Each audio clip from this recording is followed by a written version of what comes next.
नमस्कार। कभी सोचा है कि हमारे कानून में एक ऐसा नियम भी है जो न्याय के दरवाजे पर एक गेट कीपर की तरह खड़ा है? जी हाँ, एक ऐसा नियम जो ये तय करता है कि कुछ खास मामलों में कौन अदालत का दरवाजा खटखटा सकता है और कौन नहीं। आज हम ऐसी पावरफुल नियम यानी धारा 215 की परतों को खोलेंगे। अब ये एक बहुत ही बुनियादी सा सवाल है ना?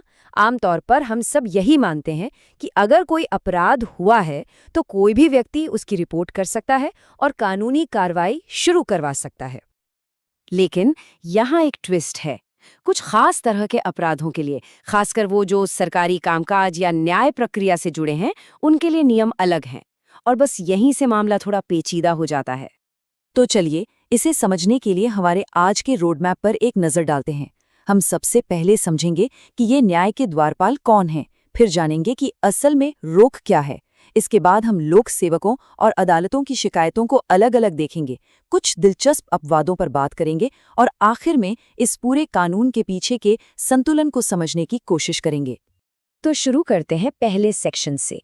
देखिए, किसी भी कोर्ट केस की एक ऑफिशियल स्टार्टिंग लाइन होती है। कानूनी भाषा में इसे कहते हैं कॉग्निजेंस या संज्ञान लेना। आसान शब्दों में कहें तो संज्ञान वो पल है जब कोई अदालत कहती है, ठीक है, हमें लगता है कि इस मामले में दम है और हम इस पर सुनवाई शुरू करेंगे। ये समझ लीजिए कि कोर्टरूम का दरवाज़ा अब खुल गया है। और इसी दरवाजे पर एक गेटकीपर खड़ा है जिसका नाम है भारतीय नागरिक सुरक्षा संहिता की धारा 215। इसका काम ये तय करना है कि कुछ खास अपराधों के लिए उस दरवाजे को खोलने की चाबी आखिर किसके हाथ में होगी। तो सवाल ये है कि आखिर ये गेटकीपर काम कैसे करता है। बहुत सिंपल तरीके से ये कानून अपराधों को दो बड़ी कैटेगरीज में बांट देता है और दोनों के लिए नियम भी अलग अलग हैं। देखिए, बात बिल्कुल साफ है। अगर अपराध किसी पब्लिक सर्वेंट यानी सरकारी अधिकारी के खिलाफ हुआ है तो शिकायत की चाबी उसी अधिकारी के पास है। और अगर अपराध अदालत की कार्यवाही से जुड़ा है तो चाबी खुद अदालत के पास है। इसका मकसद भी बिल्कुल क्लियर है, सरकारी अधिकारियों को और न्याय प्रक्रिया को, दोनों को ही बेवजह की मुकदमेबाजी से बचाना।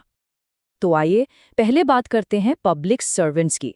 जब कोई अपराध उनके खिलाफ होता है तब ये कानून कैसे काम करता है? ये नियम उन अपराधों पर लागू होता है जो भारतीय न्याय संहिता में बताए गए हैं। जैसे मान लीजिए कोई किसी सरकारी अधिकारी को उनकी ड्यूटी करने से रोक रहा है, या उनसे मांगी गई जानकारी देने से मना कर रहा है, या फिर उनकी किसी कानूनी आदेश को नहीं मान रहा है। इन सभी मामलों में मतलब बिल्कुल साफ है, कोई भी आम नागरिक सीधा कोर्ट जाकर केस शुरू नहीं कर सकता। केस शुरू करने की वो चाबी सिर्फ और सिर्फ उस पब्लिक सर्वेंट या उनके किसी सीनियर ऑफिसर के हाथ में ही होती है। चलिए, अब सरकारी अधिकारियों से आगे बढ़कर उस दूसरी कैटेगरी पर आते हैं, जब अपराध खुद न्याय की प्रक्रिया के खिलाफ होता है। तब क्या होता है? इसमें वो अपराध आते हैं जो सीधे सीधे न्याय की नींव पर हमला करते हैं, जैसे कि अदालत में झूठे सबूत पेश करना, सबूत के तौर पर दिए गए दस्तावेजों से छेड़छाड़ करना, या ऐसी कोई भी साजिश रचना जिससे न्याय गुमराह हो।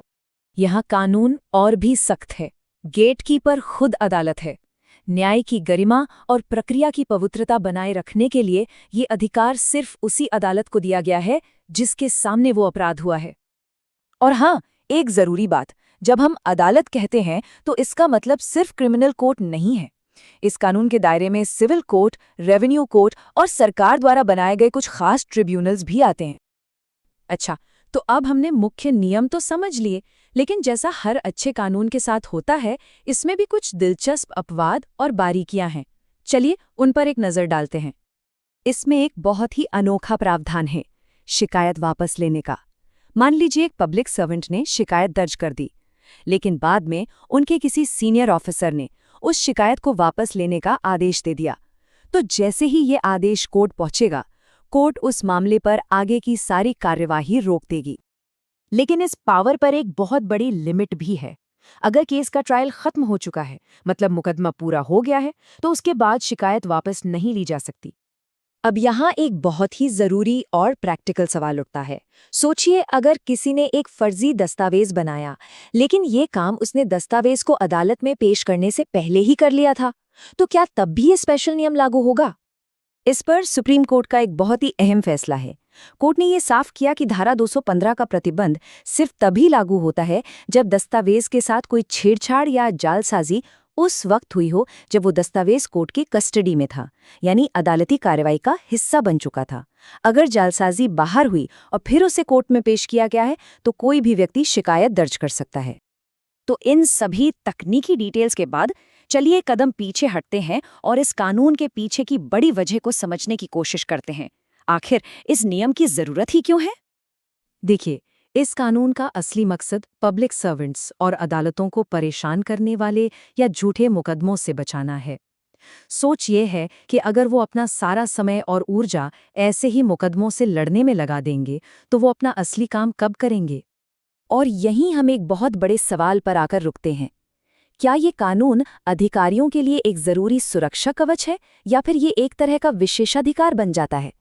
अधिकारियों को बेवजह की परेशानी से बचाने और जनता के प्रति उनकी जवाबदेही तय करने के बीच सही संतुलन आखिर कहाँ मिलता है?